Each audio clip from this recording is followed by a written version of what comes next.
Welcome everyone to the Preschool Mindfulness Summit. Today I'm really excited to introduce you to Maria Gehl. Maria is a director of the mindfulness branch at 0 to 3, and she is here to talk to us today about creating peaceful presence in early childhood settings. 0 to 3 has kindly given us some free resources. There's a mindfulness toolkit for early childhood organizations, which is a really great resource. And you can sign up as well for the Baby Steps newsletters for parents and caregivers, which has lots of tips in it as well. So thank you, Maria, for joining us and coming on the summit today. Thanks, Helen. It's super exciting to be here. I love that you're doing this. Great. So before we start off, can you just tell us a little bit more about the organization 0 to 3? Sure.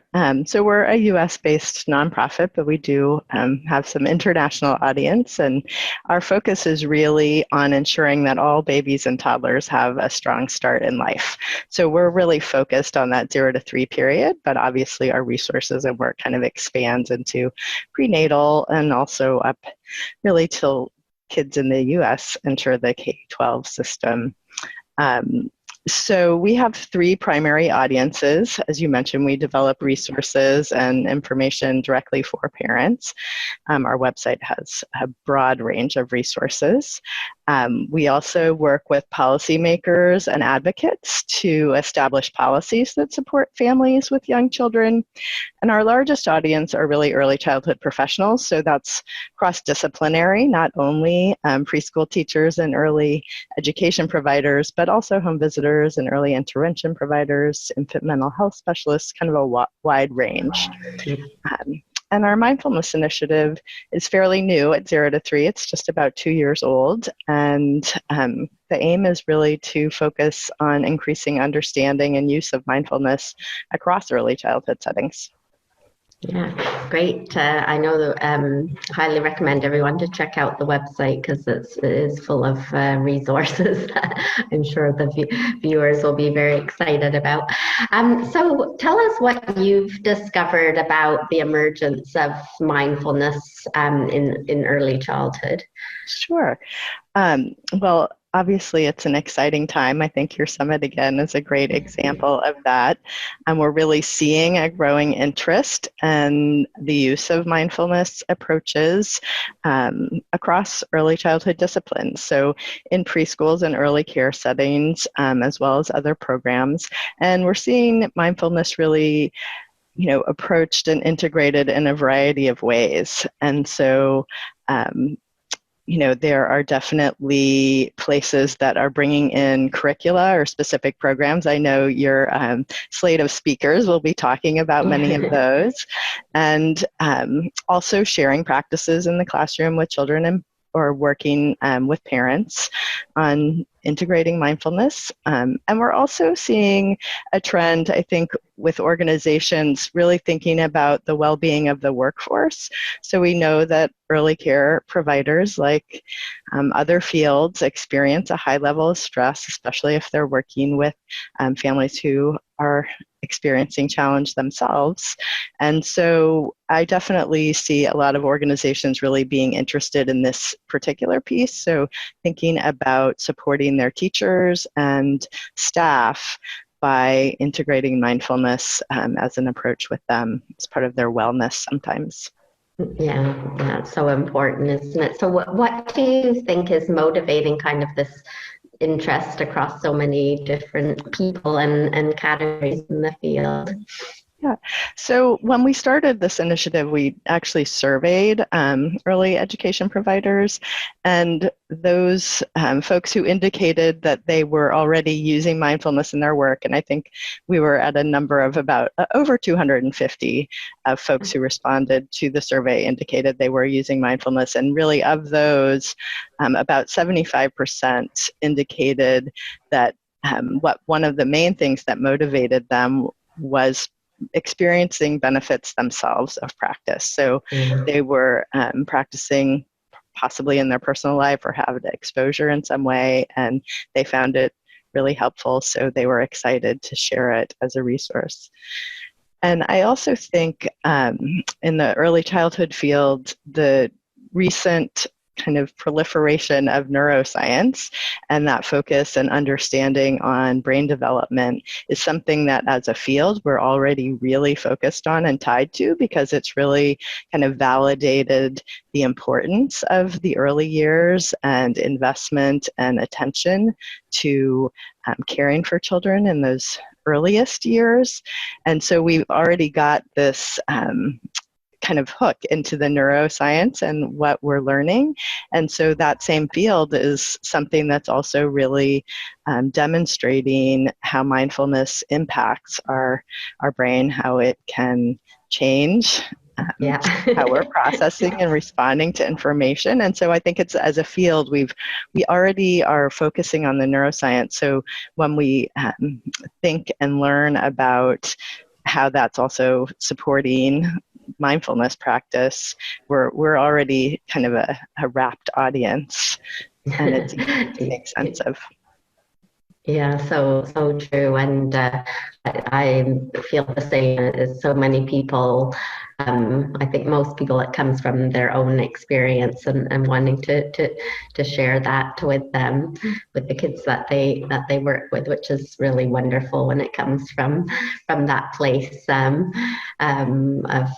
experiencing that kind of piece, or those tools that you can use in your everyday life, and wanting to share that with your classmates or with their parents or with the students that you're working with.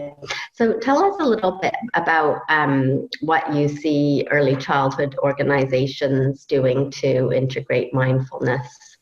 I know it's a very high stress job at times, so yeah, I think it could be beneficial.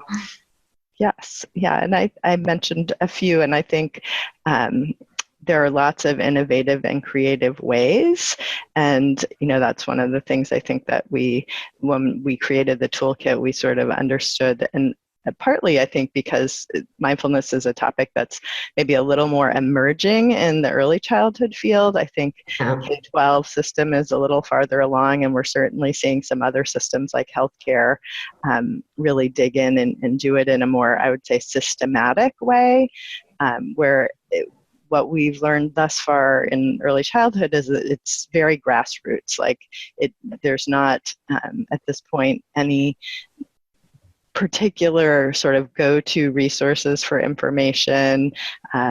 There's a lot of different approaches because it's kind of emerged in that grassroots level.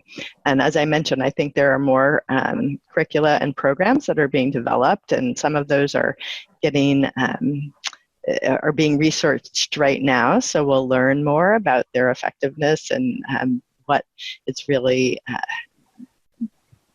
the exact particular benefits of utilizing for different places. So curricula that are focused on the children in the classroom, so teachers implementing.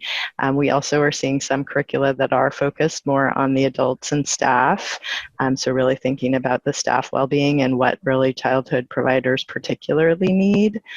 And then things that are more organizational and environmental, so some places that are kind of dedicating space for professionals or teachers to practice during the day, also bringing in some professional development, so trainings and information about mindfulness, and some places actually really supporting teachers or providers to go on retreat as part of their professional development. So I think they're really lots of opportunities, and at an organizational level, sometimes it looks more like thinking about bringing it into team meetings, bringing moments of mindfulness as part of the day, so it just becomes part of the culture and folks feel comfortable practicing and taking those moments when we need them also to model for the kids can be very powerful.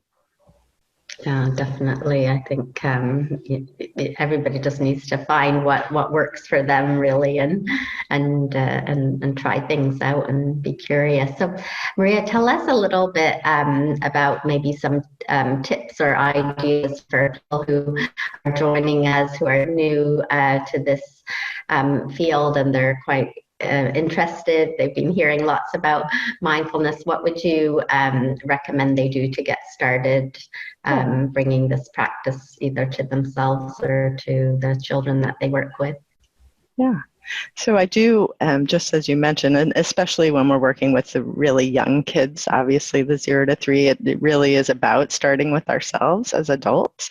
And so I think it is important to kind of develop some kind of personal relationship to the practice. And sometimes I think, especially for folks who maybe haven't had experience with mindfulness, we imagine it means, sitting on a cushion and stilling our mind. And that's certainly a powerful practice and one to try out if you're curious. But I think there are also lots of ways that we can use mindfulness kind of in the moment to explore, and I encourage folks to think about, contemplative practice in a way, in a large way. So thinking about the things that we do already in our life that really help us become calm and help us kind of get recentered.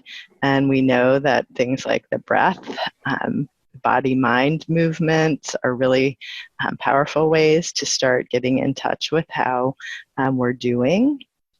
And so one of the things at 0 to 3 we talk about, one of our sort of pioneers in the infant mental health field, Jeree Paul, says, and she actually wrote a book that says, how you are is as important as what you do. And so when I love that quote because it really makes me think about mindfulness, and sort of recognizes that the way we are showing up with kids or with families we're working with, it really matters as much as any kind of curriculum or set of activities we're presenting. And I also extend that piece to help us understand that how we are is kind of how we're doing internally. And so how we're doing internally is what's driving how we're showing up. And so part of that exploration of mindfulness is getting used to that internal focus and checking in with ourselves, how we're doing, being kind to ourselves when we're experiencing stress or challenge, and thinking about ways to take those moments to just check in. So there are lots of little exercises in the toolkit that we recommend, and we can try one right now if you are interested. Great. It sounds good. Yeah, so one of the things that goes along with what I mentioned before, this idea that using our breath or our body and our senses, they're always in the present moment. Sometimes our brains are really what take us into the future or past, or worrying about what might happen, or being upset about what has just happened. And so really getting back into the present moment can be a great way to kind of calm and remember we're just right here, and it's our brain that's gone into something challenging. And so there's a simple practice that's just using our senses. And I think in the toolkit it's 5, 4, 3, 2, 1, but we can also just do it 3, 2, 1. So it's just taking a moment and finding 3 things in your environment that you can see visually that are sort of, appealing or calming to you. I see you have really beautiful flowers right there. So that would be something in that room I would just spend a few moments looking at. So let's just take a moment and find a couple of things, 3 things that you can see. Just really looking at the color and texture.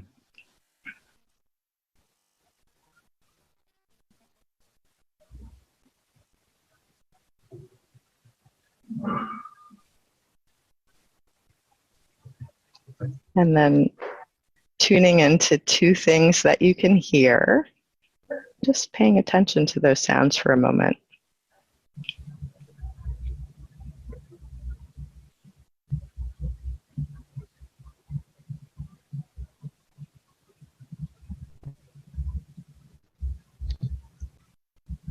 and then finding one thing that you can touch. And again, just really noticing that sensory information that we're getting from texture.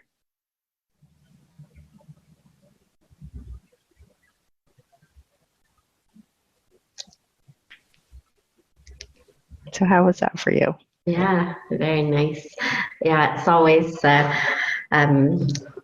great to come back to be really present. And I always find the listening, I hear things that I really don't notice as I'm going about my day, when I really take that time to stop and listen.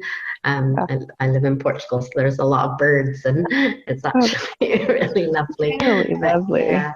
Yeah. But I love that, and that would be great to do with the kids as well. Absolutely. Yeah. And so I think a lot of times when I'm working with professionals, we talk about, it's great, and often we have this thought of bringing practices to children. And I think one of the best ways we can do that is recognizing when we're having a moment of stress and kind of acknowledging that, and then doing a practice with them in the moment. So it gives them permission, it helps us, and it's kind of a win-win for everybody in the moment. Yeah. But just creating that space between our stress and how we're responding to it can be really helpful. Yeah, definitely. Well, thank you so much, Maria, for sharing those practices and the information and research and the toolkit, which I'm sure everyone will be happy to receive. And thank you again for coming on the summit. I really appreciate you sharing with us today. Thanks, Helen. I'm excited to listen to the summit myself. Thanks.